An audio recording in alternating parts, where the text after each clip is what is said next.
Bonjour à tous, j'espère que vous allez bien. Je suis heureuse de vous retrouver sur mon autre chaîne, cette chaîne donc qui est Voyance de runes, que j'ai appelée aussi Voyance Tarot et Runes.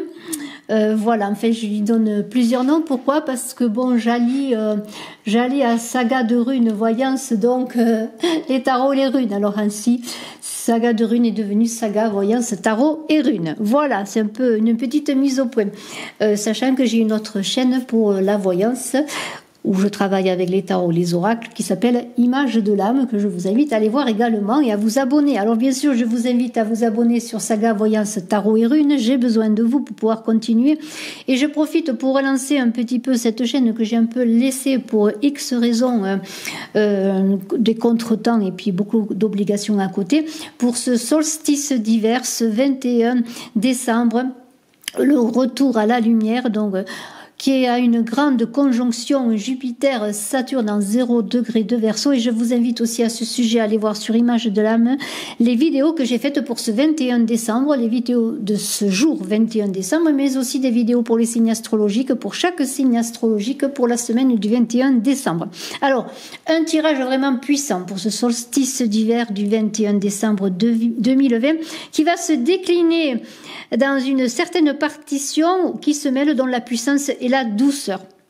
Alors, d'abord Turisas, la troisième rune, qui impose sa force, la force du géant Thor, dans une énergie brutale, primordiale. Vient ensuite Anzus, le dieu Odin, l'ase suprême, à la force de l'auroch, en relation avec la mère primitive, archétype maternel pour cette entrée dans l'hiver, où la terre se repose sur un lit de douceur et de bienveillance sur lequel elle nous invite à nous poser, à nous reposer aussi. Puis vient Agalas, la dame de l'hiver, et la roue des saisons, où l'hiver s'impose pour geler l'eau de vie, qui passe de l'état liquide à l'état solide, tout en donnant en cadeau, donc, comme je l'ai dit, le retour à la lumière. Ainsi, ce solstice d'hiver du 21 décembre parle de puissance. Alors, je vais parler tout d'abord au plan général et puis je vais vous donner quelques indications. Vous pourrez peut-être vous retrouver dans ce 21 décembre, dans ce solstice d'hiver, dans cette énergie de lumière ascendante. Turisas correspond à Mars, au signe du Bélier, mais aussi à Jupiter, que nous retrouvons dans cette grande conjonction Jupiter-Saturne, et Uranus, donc le Mars guerrier, Jupiter, le Soleil, le dieu Soleil, et Uranus. Alors, le Bélier, c'est la guerre, c'est la rune du dieu Thor. C'est une énergie brute, une énergie d'action, de combat. C'est une force brute et nous verrons qu'à Turisas est associée la force, l'arcane majeur de la force dans le tarot de Marseille. Donc on est dans une énergie de feu. Nous avons une idée d'offensive et de protection en même temps dans cette rune. Donc on pourrait dire que ce 21 décembre eh bien, va nous offrir la force de nous battre si nous avons des combats, mais aussi la protection bienveillante de cet hiver, comme je l'ai dit, du repos de la terre. Mais Turisas, c'est aussi les moissons, dont la récolte. Et Turisas, eh bien, c'est la fécondité, comme la pluie qui fertile la terre après un orage. C'est une rune qui est quand même puissante, comme je l'ai dit, qu'il faut manipuler avec précaution. Alors, dans cette énergie brutale de Mars, du dieu de la guerre, du tonnerre, qui est bien Jupiter, eh bien, cette rune va apporter le succès, la chance, la joie, mais aussi peut-être pour certains les excès. Alors à maîtriser, comme je l'ai dit, doucement, tranquillement, si vous avez envie de vous battre, envie de faire des choses avec brutalité, des choses rapidement, soyez eh bien, essayez d'être apaisé, de réfléchir avant l'action. Donc cette terre, cette protection où nous sommes, donc qui est le monde des humains, eh bien, Thor en est le protecteur et cette rune protège. Qu'est-ce qu'on va dire de plus? Donc cette rune qui va nous pousser à l'action ou recourir à la force et au courage, je le redis, doit vous mettre en garde contre votre impatience et la précipitation et même la colère. Et si vous avez des combats à mener, des ennemis, eh bien des confrontations, soyez plutôt en position d'attaque que de défense. Il vaut mieux attaquer, dit-on, que se défendre, il vaut mieux attaquer le premier. Mais il y a des fragilités dans cette rune turque, qui est la fragilité du colosse d'argile, je pourrais dire, donc beaucoup de force à canaliser, de maîtrise à avoir sur soi. C'est pour ça que la force là va accompagner cette rune, puisque la force, eh bien, c'est la maîtrise, hein, c'est le lion de Némée maîtrisé sur un plan supérieur, hein, on dépasse le lion, l'animal, c'est la maîtrise de soi. C'est aussi l'énergie féminine de cette force qui va contrôler sa puissance, c'est faire appel à sa force d'âme, à son courage, je le redis, à son intrépidité, oui, mais aussi à son autodiscipline et travailler là-dessus. Pour tout le potentiel, l'énergie, cette énergie martienne, eh bien, la canaliser et en faire un potentiel plutôt que quelque chose qui pourrait jouer contre nous. Ne pas aller dans une violence aveugle, mais plutôt patienter, prendre le temps du moment. Et on a parlé de tonnerre avec Jupiter. Eh bien, c'est aussi la maison Dieu, hein, qui correspond à Thor.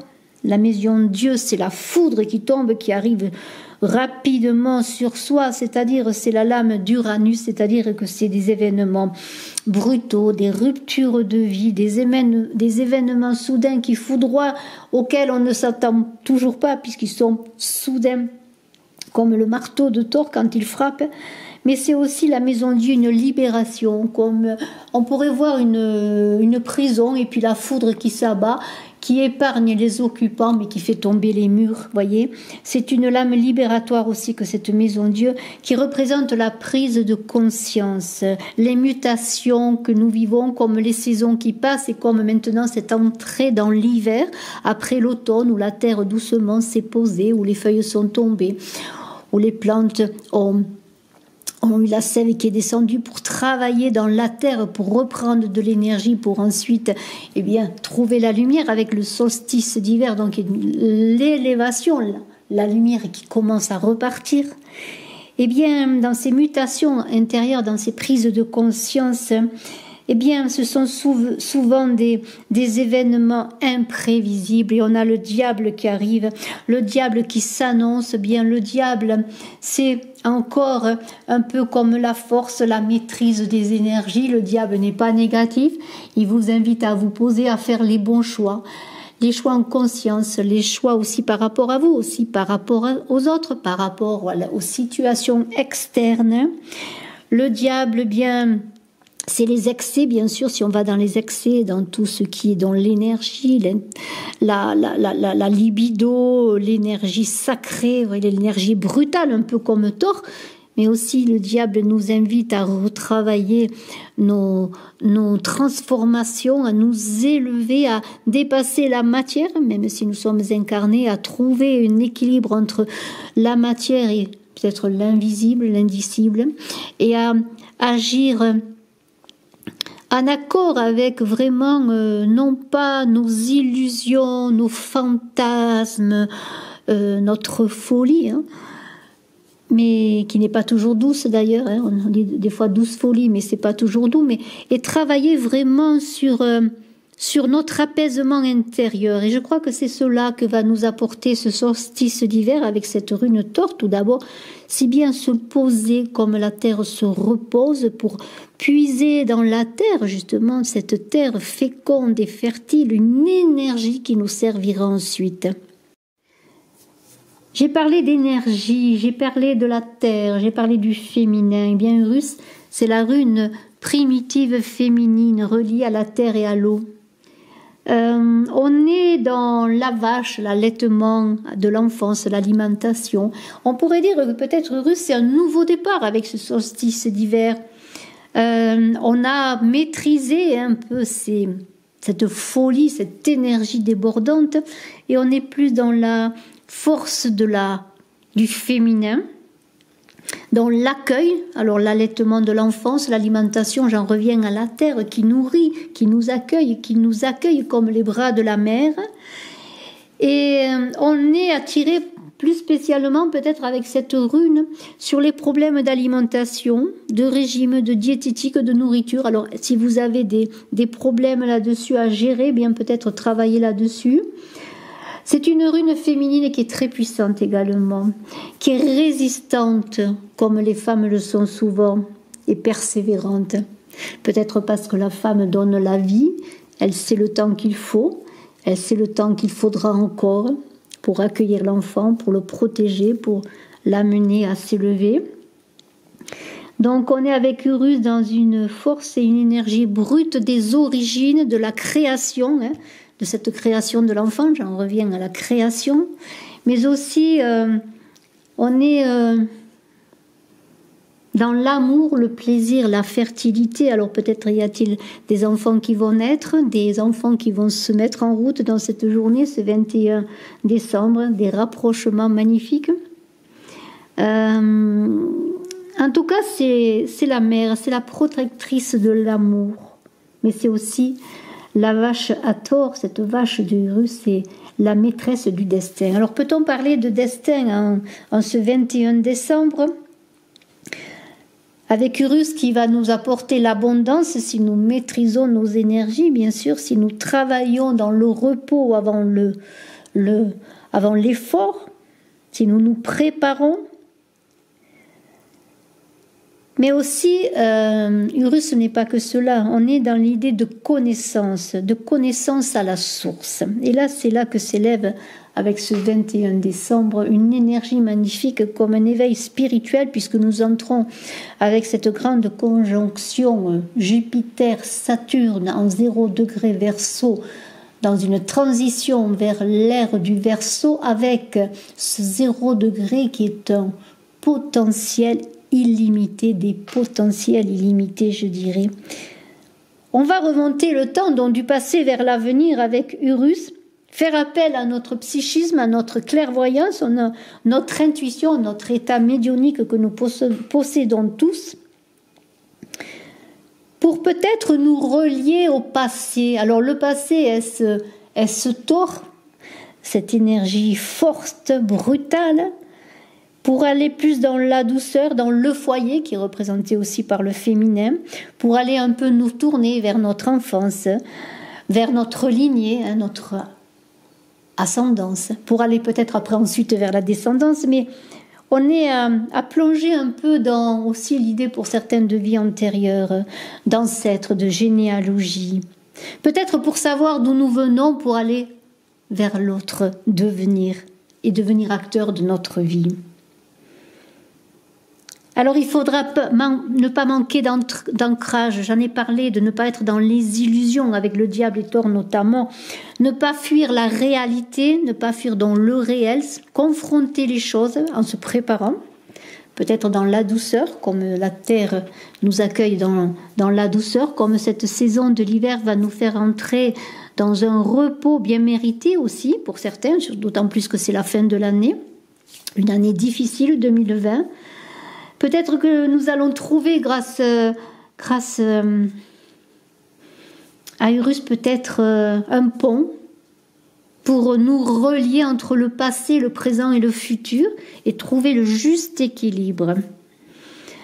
Dans cette force de gestation, comme la terre est en gestation en ce moment où les racines vont puiser profond toute leur énergie pour ensuite au printemps nous donner leurs plus beaux fruits,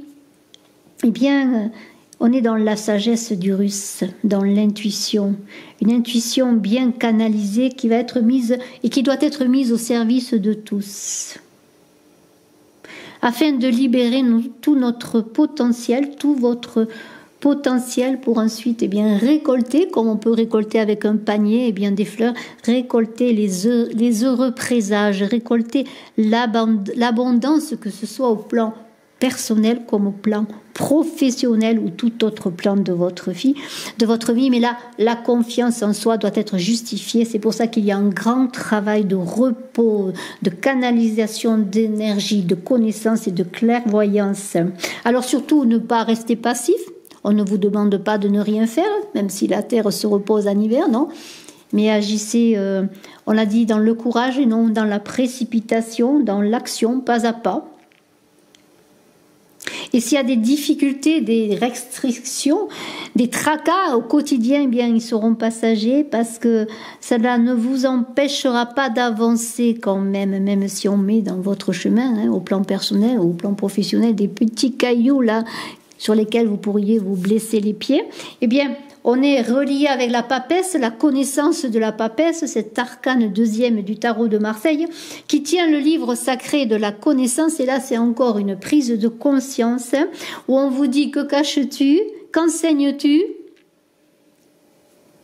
Ne vois-tu pas que c'est à toi d'écrire le livre de ta vie? Alors, elle tient la papesse de clés. L'une en or, qui représente le yang, l'autre en argent qui représente le yin, comme le soleil et la lune, comme Uranus aux deux énergies féminines, force, puissance. Et la lune, là, qu'est-ce qu'elle vient nous faire, la lune? C'est le pôle interne féminin, l'archétype maternel et féminin, la douceur, la tendresse, qui nourrit et protège. Et là, je pense à Hijo de la Luna, l'enfant de la lune de Mécano, une très belle chanson que j'ai écoutée là, il y a quelques temps, qui montre bien cet accueil maternel de la lune. Et nous sommes vraiment dans le féminin avec Agalas, la dame de l'hiver, la dame blanche, je pourrais dire. Agalas, la grêle, l'œuf ou graine de neige, le givre, la glace, la roue de fortune, le jugement, l'arcane sans nom, rien que cela pour les arcanes majeurs de tarot. Donc cette rune à Galas associée à l'hiver évoque l'eau, donc qui passe, comme je dis, de l'état liquide à l'état solide pour se pétrifier, pour ensuite peut-être, avec l'arrivée du printemps, du renouveau, là on va parler de renouveau automatiquement, qui va venir après l'hiver, le printemps, pour nous donner dans cette eau qui a attendu patiemment le dégel, de travailler sur le passé encore une fois et de puiser dans les énergies du passé pour donner sur le présent et sur le devenir une empreinte solide et fluide à la fois. Alors, la Galas, elle va vous aider à structurer votre chemin au quotidien, votre chemin intérieur, d'autant plus, et à bâtir encore des fondations solides pour faire face aux tempêtes de la vie, pour vous préparer au printemps, aux beaux jours qui succèdent à la pluie et au dégel de l'eau, au dégel qui abreuve les rivières et la terre, et la mer, bien sûr. Alors là, on est... pour les couples, là je vais parler un peu plus précisément. Si vous avez des soucis dans votre couple, si vous manquez d'une confiance réciproque, là on en revient à tort. N'allez pas vous battre la tête contre les murs ou vous battre avec l'autre, non. Ne vous opposez pas de front. Vous risqueriez de tout casser, de casser votre couple, votre vie. Travaillez peut-être plus sur la communication. Si vous êtes licencié, c'est malheureusement dans ce moment une possibilité vraiment pour certains qui peut arriver. Prenez le temps peut-être si vous avez du temps justement de vous poser pour vous retrouver avec vous-même en pleine conscience, pour retrouver du courage et pour faire face aux réalités. Peut-être prenez conseil auprès de quelqu'un qui a l'expérience. Vous vous en sortirez si vous n'avez pas d'état d'âme, si vous faites face aux événements. Quant à la santé, cette rune Agala, c'est la guérison assurée. Alors, nous avons parlé de la roue de fortune, nous avons parlé du jugement, nous avons parlé de l'arcane sans nom avec Agalas. C'est vraiment 3 runes extraordinaires de mouvements, de changements brutaux, d'emprunter d'autres chemins. Et la roue, c'est le cycle des saisons. On entre dans l'hiver, la roue de fortune, hein. Une fois la tête en haut, une fois la tête en bas. Eh bien, c'est à vous de l'actionner, peut-être, cette roue de fortune. Elle va s'actionner peut-être avec ce jugement dans l'idée que, eh bien, c'est un retour normal des choses, c'est brutal le jugement, mais c'est aussi une énergie de récompense et d'abondance sur ce que l'on a semé. Et on est dans l'idée que s'il y a des choses figées, s'il y a des choses qui doivent se terminer, aussi on est plutôt maintenant vers le printemps, vers le devenir, vers le renouveau, puisqu'on a l'après avec Agalas qui est le givre. Après on aura le dégel, comme j'en ai parlé. Eh bien le jugement, ça va être un peu en se retournant sur son passé, en travaillant dans le présent sur hier. Eh bien, faire que les choses retrouvent un état plus fluide, comme l'eau va repartir dans sa vie, dans son élan, dans sa fluidité. Eh bien, nous allons récolter tous, et vous allez récolter peut-être déjà avec ce retour de la lumière en ce 21 décembre, déjà un début d'abondance et d'espoir, puisque maintenant, petit à petit, les jours vont nous apporter de plus en plus d'énergie avec le soleil. Et peut-être avec cet arcane sans nom, allez-vous et allons-nous tous repartir sur de nouveaux chemins en connaissance de nos capacités, de nos possibilités, avec un grain de folie qui ne sera plus l'illusion, mais cette folie de celui qui a envie d'entreprendre, de voir, de faire, cette folie de celui qui sait, qui connaît ses possibilités et qui laisse derrière lui des choses. Pourquoi ? Parce qu'il sait qu'il s'aventure vers des chemins soit difficiles, mais des chemins de nouvelles vies, de nouvelles aventures, où il va pouvoir amener aux autres, particulièrement dans ses rencontres, dans ses aventures, le meilleur de lui-même et recevoir bien entendu le meilleur des autres. Je vous remercie infiniment, je vous souhaite le meilleur. J'espère que cette petite guidance avec Thor, Urus et Agalas vous a apporté des conseils. Je vous invite encore une fois à aller voir sur Image de l'âme, ma vidéo du 21 décembre pour le solstice d'hiver, et aussi les vidéos que j'ai faites pour la semaine donc de ce 21 décembre pour tous les signes astrologiques. Merci infiniment de votre écoute. Abonnez-vous, j'ai besoin de vous pour pouvoir continuer sur cette chaîne, mais j'ai besoin de vous aussi pour pouvoir continuer sur Image de l'âme. Alors abonnez-vous, je vous en remercie. À très bientôt, je vous embrasse à tous et je suis à votre disposition si vous désirez une consultation en privé. Bye bye.